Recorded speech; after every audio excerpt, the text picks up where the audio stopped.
holiest place in the world because they're universal. It didn't matter to him that they were in England and not in India, but that particular rock is sacred wherever it is found. The way the divine is invoked in a sacred object like this is that it is imbibed with a holy or a sacred essence. The object itself is divine, but it's also a sign. If it is natural, the essence of the object is sacred. If it is non-natural, that is, if it is an idol of a god or a man-made object that becomes divine, you have to imbue it with sacred essence. But once it's imbued with essence, it is sacred no matter what. So when people make these huge statues of the temple, when they're carving the statues of the gods in the temples, there is a particular ceremony. You can walk on the god, you can step on it, you can do whatever you want with the idol. You can put it where you want, but there's a particular ceremony called the opening of the eye. And when you do the opening of the eye of the idol, after that it becomes imbued and installed with sacred essence. After that it is treated as God, no more as an idol. And if you notice, if you've seen the great festivals of the elephant-headed god, the idol is brought home, installed, imbued with the essence of the sacred, and then later on it is thrown away. After you say, okay, God visited this idol, embodied it for the time being, accepted my worship. Now, okay, goodbye, go home, and once God leaves, you take the idol, which is an empty vessel, and throw it back in the ocean or the river, wherever. So there's a temporary sacredness which also accrues to objects. But what I'm interested in is sacred geography. A traditional system belief of reference for landscape features refer to a sacred geography in popular literature is common to most cultures in Indian subcontinent. There's mythic ritual sacralization or reverence of geographical features. Writers have said that could support ecologically friendly behavior. Because these kind of behaviors are rather deeply culturally embedded, and so when people are continuously aware of the sacredness of place, their minds are no longer working on just purely utilitarian or aesthetic values. They're working in a moral sense. So therefore, the idea of sacredness brings about an atmosphere of ethics or morality, is what people like, for instance, Ruther and others suggest. What is interesting about sacred geography is they are particulars and they're named landscape. Right here you have the Ganga, right? I purposely put in a non-romantic, normal, everyday Ganga photograph. It's my own photograph. It's the Lakshman Chula. You just cross over there, lots of ashram. It isn't like this anymore because the dam has dried up the river a lot, but this is the older Ganga. So it's basically, this is the holy river Ganga. This is what it is in the everyday life. Not the romantic pictures that you see of people waving arti and everything. There are little boys playing along its banks, and there are lots of, usually there are kite strings hanging from the bridge because the boys like to drop pebbles with strings down the bridge. And it's a very everyday vision of reality. But what makes this place sacred is the stories. Serving both as markers of events and metaphorical teachings for everyday behaviors, stories called Puranas or oral histories form an important component of the philosophical presupposition about the concept of nature. Landscape becomes sacred after a signal event designates that area as sacred. And this, how does a landscape become sacred, is the story of the landscape. So this story, which is called the Purana, a local narrative, are like the stories of the land. They're deeply embedded in the geography of a place. If I wanted to tell you the geography of a place, I couldn't do it from here. I would actually take you along the little bank and I would say, look, here is where so-and-so God talked to so-and-so person. This is the place where he shot this person. This is the place where he got married. this is the place where he slept. This is where his leg fell. So I would point to each spot and tell you a story about the spot. So it's a walking, embedded geography. If the spot gets covered or disappears, the story disappears. So first I would say somewhere out there in the water is the place where Rama was standing. And then slowly it will disappear because there was no more any spot. So any kind of geographical changes, stories disappear.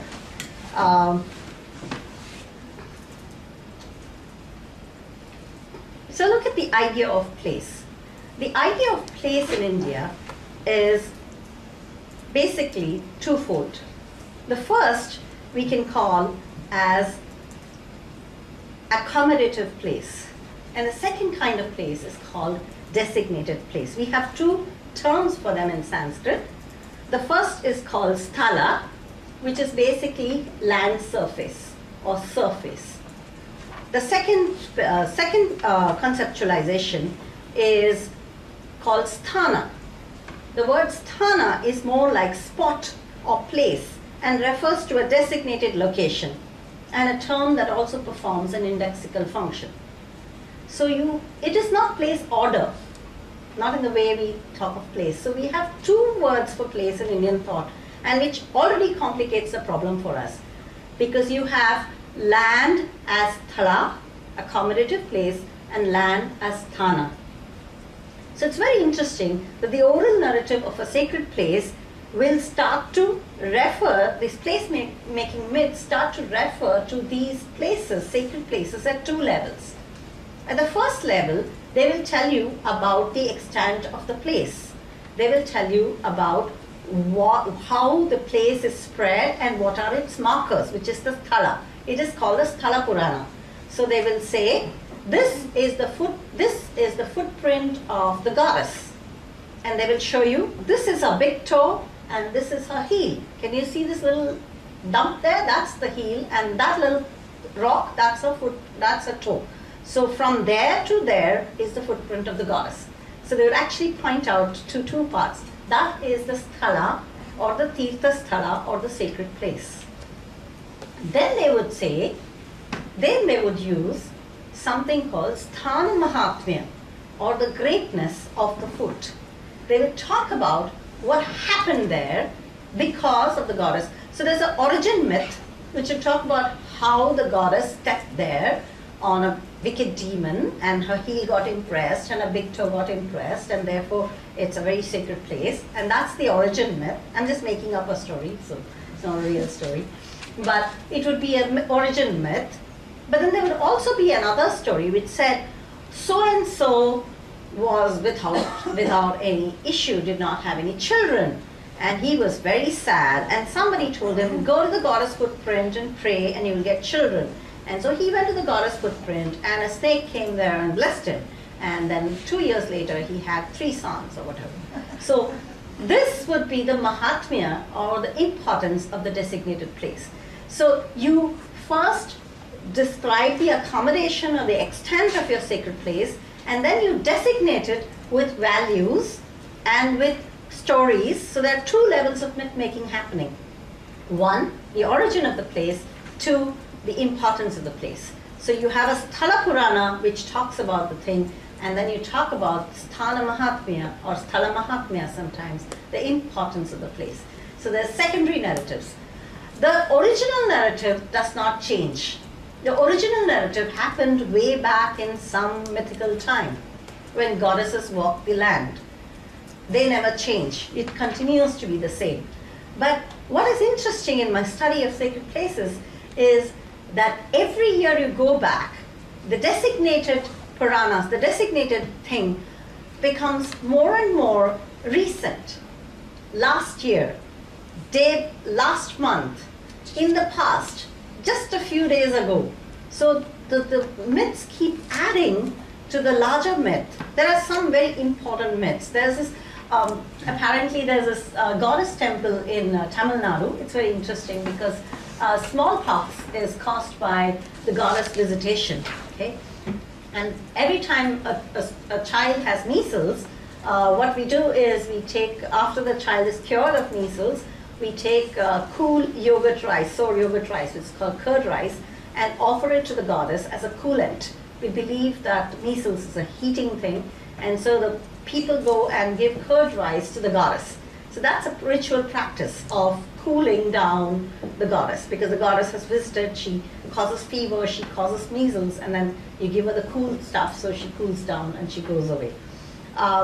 What happened was a British officer in the colonial time had measles, and no amount of medicine could cure him, and then he took curd rice to the goddess, and despite his strong Christian faith, he was forced to go and give curd rice to the goddess, and the goddess blessed him. And at the time, he saw Mother Mary in the Indian goddess. And because of that, that goddess is called the Christian Hindu Mother Mary Mariamma goddess. So it's a very interesting, these are the narratives which are as recent as the British times, right? They're not, there's another place where I went to where they told me that just last year, when the floods happened in Kedarnath, all of you would have heard about it, there was a huge amount of floods and a lot of people lost their lives in a sacred place. There was this little ashram which was sitting right there in the middle of all the floods. And somehow the floods missed it and took a kind of a turn around it, the whole rocks and everything. Geographically, we know that it probably was a geographic formation or a peculiar, easy way for the water to go. Scientifically, we know there are a lot of that. But the myth is that the lady of the ashram, it is a woman's ashram, the lady of the ashram offered a gold bangle, and the moment she heard the floods coming, she quickly went and grabbed new clothes, gold bangles, and the vermilion, the sindoor, and threw it into the water and said, "Go to your husband, don't disturb us." And so the river actually took a turn and did not destroy the ashram. So it's a recent story, just last year.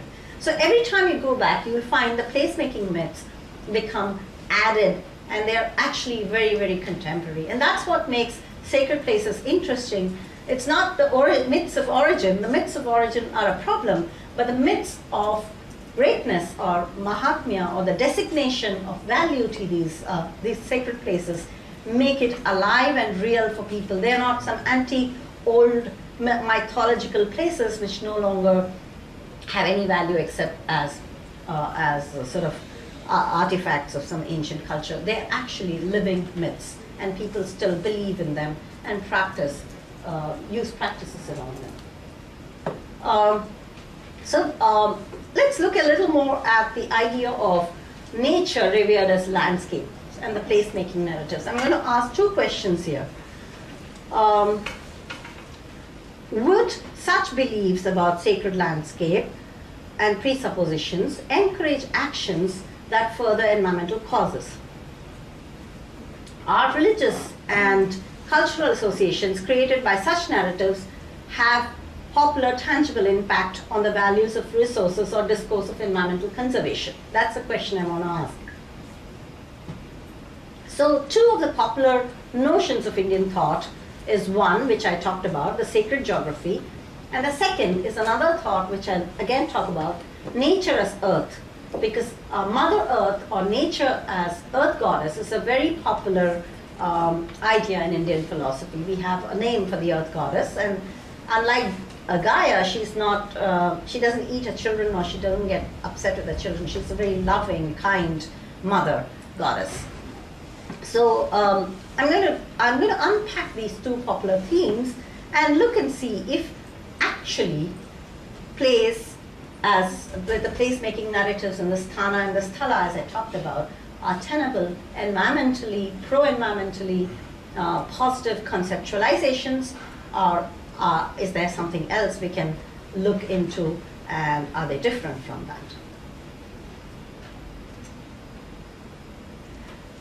In my study, in a paper that I've wrote, I actually found that the nature that is sacred is not terrestrial nature at all.